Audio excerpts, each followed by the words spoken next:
Dobrodošli u Eklektičnu kuhinju. Danas pripremamo granolu, idealnu za doručak ili kao međuobrok.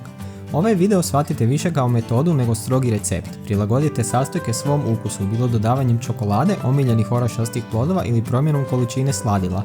U manjem loncu pomiješamo 100 g maslaca, 170 g pekmeza od marelica i 50 g meda. Dodamo četvrtinu žličice soli i pola žličice đumbira i cimeta. Smjesu zagrijavamo na laganoj vatri dok se maslac ne topi i sve se lijepo ne sjedini. Maknemo s vatre i ostavimo sa strane. U međuvremenu grubo nasjeckamo 200 g badema. Ja koristim blanširane, ali možete i cijele s kožicom. U posudi za miješanje dodamo 500 g zobenih pahuljica, pripremljene bademe, 50 g kokosovog brašna i 60 g suncokretovih sjemenki.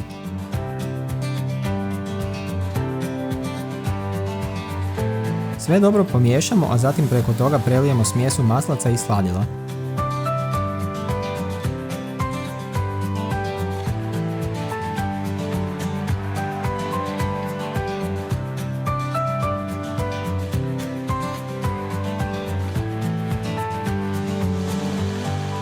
Miješamo dok svi sastojci ne upiju smjesu i ne ostane suhih pahuljica.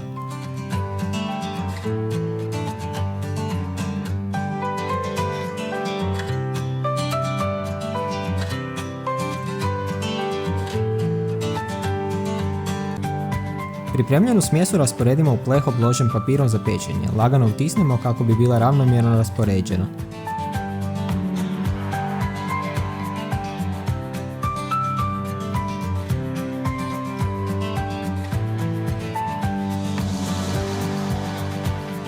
Pečemo na 160 stupnjeva u konvekcijskoj ili 175 stupnjeva u običnoj pečnici. Svakih 10 minuta otvorimo pečnicu, promiješamo i ponovno poravnamo granolu.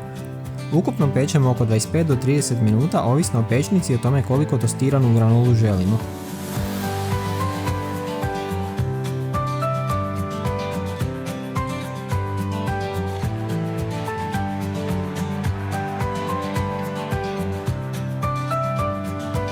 Kada je gotova, promiješamo i pustimo da se ohladi oko 40 minuta.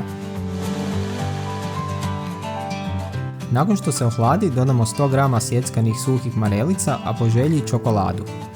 Ja svoju granolu čuvam u hladnjaku, ali može bez problema stajati na sobnoj temperaturi.